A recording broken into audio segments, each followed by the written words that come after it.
नमस्कार दोस्तों, आप सभी का फिर से एक नए वीडियो में स्वागत है। आज का मेरा लेसन प्लान 5वां है बायोलॉजिकल साइंस के। इसका टॉपिक है विटामिन व उसके प्रकार। प्लीज़ अगर आपको यह वीडियो अच्छी लगे तो लाइक कर दीजिएगा, दोस्तों के साथ शेयर कर दीजिएगा। अगर आप चैनल पर नए हैं तो चैनल को सब्सक्राइब कर लीजिए। चलिए वीडियो को स्टार्ट करते हैं।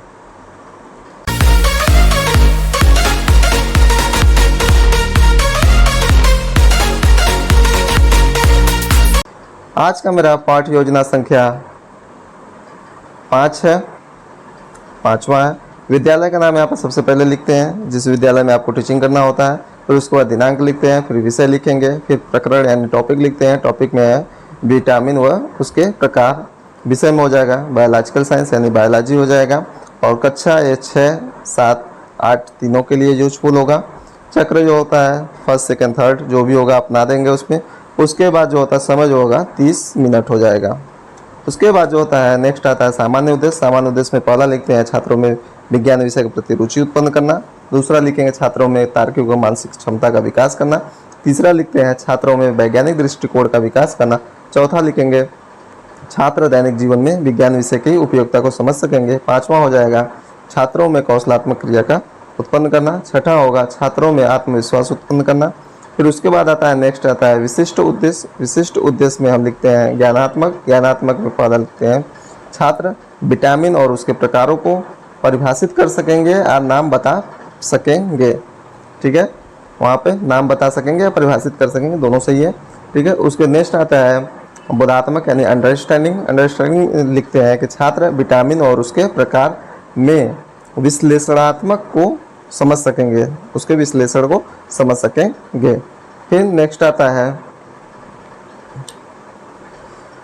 अनुप्रयोग आता है, एप्लीकेशन आता है। एप्लीकेशन में हम लिखते हैं कि छात्र विटामिन के उपयोग को समझ सकेंगे। फिर आता है शिक्षण सहायक सामग्री। शिक्षण सहायक सामग्री में लिखते हैं वास्तविक फल यानी कि हम रियल में जो होता है फल को लेकर जाएंगे बच्चों को, नींबू या आंवला का, उसके बारे में बताएंगे। ठीक है, पूर्व ज्ञान में क्या होता है? पूर्व ज्ञान में लिखते हैं कि फल व फल के प्रकार यानी फल व फल के लाभ से बच्चे परिचित हैं। ठीक है, फल व फल के लाभ से बच्चे परिचित हैं। फिर उसके बाद प्रस्तावना प्रश्न आता है। प्रस्तावना प्रश्न में जो होता है 3 कॉलम होती है, क्रम संख्या, छात्राध्यापक क्रिया और छात्र क्रिया होता है।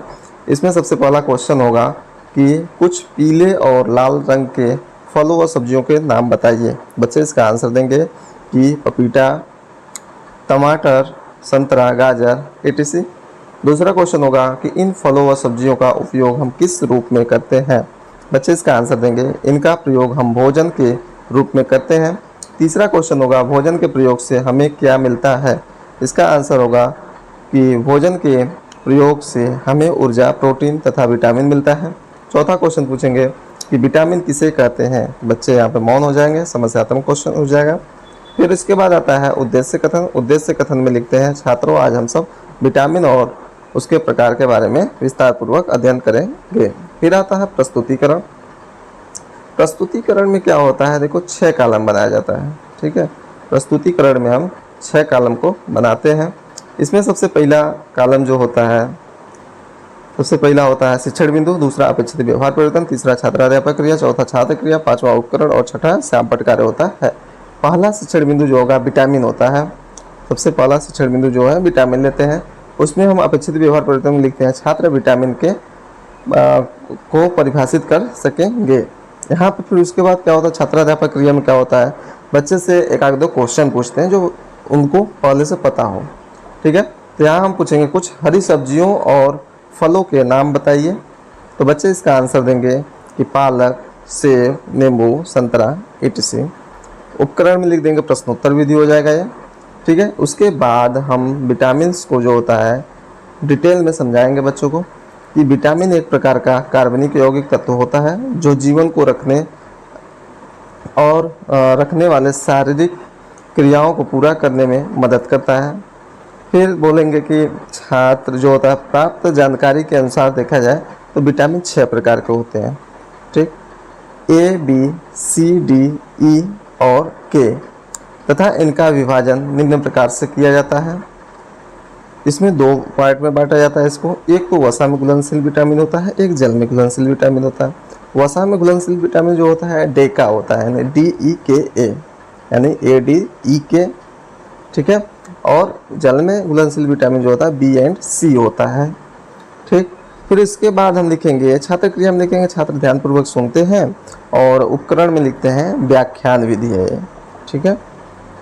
श्यामपट्ट कार्य में क्या लिखेंगे, प्रोटीन विटामिन ETC, यानी कि जो ये क्वेश्चन पूछते हैं वही बच्चे यहाँ पे जो इसमें से मेन आपको लगता है कि ये मेन है तो वो चीज़ आप श्यामपट्ट कार्य पे लिख सकते हैं, ठीक है। इसके बाद हम दूसरा शिक्षण बिंदु लेते हैं विटामिन के प्रकार। विटामिन के प्रकार में जो होता है यहाँ पे लिखेंगे अपेक्षित व्यवहार परिवर्तन में लिखेंगे कि छात्र विटामिन के प्रकारों को समझ सकेंगे। फिर उसके बाद एक आध क्वेश्चन बच्चों से पूछेंगे कि विटामिन का खोज किसने किया था, तो बच्चे आंसर देंगे इसका फंग 1912 में, ठीक है। उसके बाद हम उसके बारे में डिटेल में समझाएंगे कि विटामिन निम्न प्रकार के होते हैं। विटामिन ए, यानी कि अब एक एक विटामिन को डिस्क्राइब कर देंगे कि विटामिन ए जो होता है वो विटामिन ए या रेटिनल आँखों के रोग यानी कि मुहासे, त्वचा रोग तथा संक्रमणों के इलाज में उपयोगी होते हैं। इसके कमी से रतौंधी रोग होता है, ठीक है। फिर उसके बाद विटामिन बी को समझाएंगे।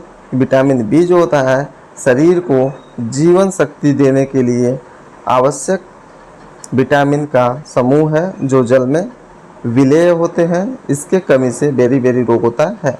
फिर यहाँ पे एक क्वेश्चन पूछ लेंगे बच्चों से कि कुछ फलों के नाम बताइए, तो बच्चे फल के नाम बताएंगे सेब, संतरा, नींबू, केला आदि, ठीक है। तो उसमें हम डिटेल में बताएंगे कि विटामिन सी जो होता है, विटामिन सी या एस्कॉर्बिक एसिड, जो कि यह आँखों के रोग, स्कर्वी, मधुमेह, तनाव, हृदय रोग, कैंसर आदि में मदद करता है। इसके कमी से स्कर्वी रोग होता है। फिर आएंगे नेक्स्ट आएंगे विटामिन डी। विटामिन डी या रिकेट्स दांतों की स्कंदन और मधुमेह के इलाज के लिए जरूरी होता है। इसके कमी के कारण सूखा रोग होता है। फिर क्या करते हैं छात्र क्रिया में लिखते हैं छात्र ध्यानपूर्वक सुनते हैं। इसके बाद या उपकरण में लिख देंगे व्याख्यान विधि। यहाँ vitamin A, B, C, D जो भी है उससे क्या होता है, रोग कौन कौन सा होता है, उसका रासायनिक नाम क्या है, वो चीज़ हम ब्लैक बोर्ड पर लिखते जाएंगे, पढ़ाते वक्त ही लिखते जाते हैं। फिर आता है विटामिन ई। विटामिन ई या टोकोफेरॉल उम्र बढ़ने की प्रक्रिया को धीमा करने, बांझपन तथा नेत्र विकारों में उपयोगी होता है। इसके कमी से पक्षपात यानी कि पक्षघात, जनन क्षमता में कमी होता है। विटामिन के। विटामिन के रक्त को जमने से रोकने के लिए और आंतरिक रक्तस्राव तथा मासिक जो मस्तिष्क जो होता है एक तरह से मासिक धर्म में दर्द को रोकने के लिए महत्वपूर्ण विटामिन होता है। और क्या करते हैं छात्र क्रिया में लिखते हैं छात्र ध्यानपूर्वक सुनते हैं। उपकरण में लिख देंगे व्याख्यान विधि ही लिख देंगे। फिर नेक्स्ट हम शिक्षण बिंदु लेंगे विटामिन के स्रोत, ठीक है। तो इस उपकरण में लिखते हैं क्या बोले तो अपेक्षित व्यवहार परिवर्तन में लिखेंगे कि छात्र विटामिन के स्रोत के अपने दैनिक जीवन में उसका उपयोगिता समझ सकेंगे। फिर छात्राध्यापक क्रिया में हम क्या करते हैं बच्चे से क्वेश्चन पूछेंगे कि पके पपीते का रंग कैसा होता है, तो बच्चे इसका आंसर देंगे कि पीला होता है। फिर उसके बाद हम करेंगे क्या कि विटामिन के स्रोत को समझाएंगे अच्छे से। विटामिन ए में कौन कौन सा आते हैं, तो मछली हो गया, पपीता हो गया, गाजर, दूध, दही, हरी सब्जियां etc। विटामिन डी जो होता है सूर्य के प्रकाश, अंडे का पीला भाग, मक्खन etc से मिलता है। विटामिन सी आंवला, नींबू आदि। विटामिन बी चावल, अनाज, तिलहन इत्यादि। विटामिन ई अंकुरित दालें, अंडा, पालक इत्यादि। विटामिन के सलाद, हरी सब्जियां इत्यादि। ये सभी से क्या होता है, ये सब विटामिन मिलते हैं। उसके बाद हम लिखेंगे क्या श्यामपट्ट कार्य में लिख सकते हैं विटामिन का खोज किसने किया था, तो फंक 1912 में लिख सकते हैं। और बाकी ये सब जहाँ प्रश्न पूछे वहाँ प्रश्न उत्तर विधि लिख सकते हैं। बाकी जहाँ डिटेल में समझाया वहाँ व्याख्यान विधि लिख सकते हैं उपकरण में, ठीक है। छात्र क्रिया में छात्र ध्यानपूर्वक सुनते हैं। उसके बाद आता है श्यामपट्ट कार्य सारांश। श्यामपट्ट कार्य सारांश में क्या होता है कि सबसे पहले हम क्या करते हैं दिनांक लिखते हैं, फिर कक्षा लिखते हैं, फिर चक्र लिखते हैं, फिर विषय, प्रकरण यानी विटामिन और विटामिन के प्रकार, और समय में 30 मिनट हो जाएगा। बाकी जो सैमपट कार्य होता है, हम पढ़ाते वक्त जितनी भी सैमपट पे लिखते हैं तो वही चीज़ हमारा बाद में जो है सैमपट कार्य जो होता है सैमपट समरी हो जाता है एक तरह से। फिर आता है यहाँ पर कि छात्राध्यापक निर्देश में क्या होगा कि टीचर जो होंगे वो निर्देश देंगे छात्र को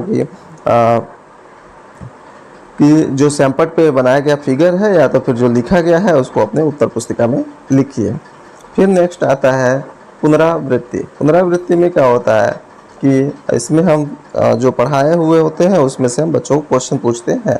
तो पहला क्वेश्चन होगा कि विटामिन ए का मुख्य स्रोत क्या है। दूसरा क्वेश्चन होगा कि विटामिन सी की कमी से कौन सा रोग होता है। तीसरा क्वेश्चन होगा कि जल में घुलनशील विटामिन कौन सा है। इसमें ऑप्शन दिया जाता है ए या बी या ए बी या सी। चौथा क्वेश्चन होगा विटामिन डी की कमी से कौन सा रोग होता है। इसमें 4 ऑप्शन होगा, स्कर्वी, दूसरा बेरी, तीसरा रतौंधी, चौथा वसा। फिर पांचवा क्वेश्चन होगा कि दाल से पोषक तत्व मिलता है। इसमें पहला ऑप्शन होगा कार्बोहाइड्रेट, दूसरा प्रोटीन, तीसरा वसा, चौथा खनिज लवण। फिर छठा क्वेश्चन होगा कि विटामिन ए की कमी से होता है। पहला होगा एनीमिया, दूसरा रतौंधी, तीसरा गांठ, चौथा दांतों में सूजन। फिर बच्चों को गृह कार्य दे देते हैं। गृह कार्य में क्या होता है कि विटामिन मुख्यतः कितने प्रकार के होते हैं, अब विस्तार पूर्वक अध्ययन करिए, विस्तार पूर्वक उसको लिखिए। ठीक है, यहाँ पे ये दे देते हैं। बाकी जो होता है ये जो नीचे लिखे हैं हम विटामिन और रासायनिक नाम, स्रोत, ये सैमपट कार्य में हम ऐसे लिखेंगे। यहाँ पे जो मैं इस टाइप से लिखा हूँ, इस टाइप से जो मैं लिखा हूँ, तो इसको एक हम क्या करेंगे कि एक ऐसे यानी कि कॉलम बना करके लिखना था। ठीक है, बाकी यहाँ पर भी ये सही है, इसको ऐसे कॉलम बना कर लिखेंगे, थोड़ा अच्छा लगेगा दिखने में भी और पढ़ाने में भी अच्छा रहता है। फिर नेक्स्ट आता है पर्यवेक्षक टिप्पणी। पर्यवेक्षक टिप्पणी में क्या करते हैं कि हम जो टीचर जो गए होते हैं, जो ऑब्जर्वेशन के लिए जो गए होते हैं, तो ऑब्जर्व करते हैं कि आप कितना अच्छा टीचिंग कर पा रहे हैं और अभी क्या कमियां हैं, तो नेक्स्ट टीचिंग में सुधार करें उसको, तो उसके लिए वहाँ पर सुझाव देते हैं। और उसके बाद पर्यवेक्षक के हस्ताक्षर आ जाता है, यहाँ पे पर्यवेक्षक के हस्ताक्षर हो जाते हैं यहाँ पे। उसके बाद आपका ये लेसन प्लान टोटली कंप्लीट हो जाता है। Thanks for watching.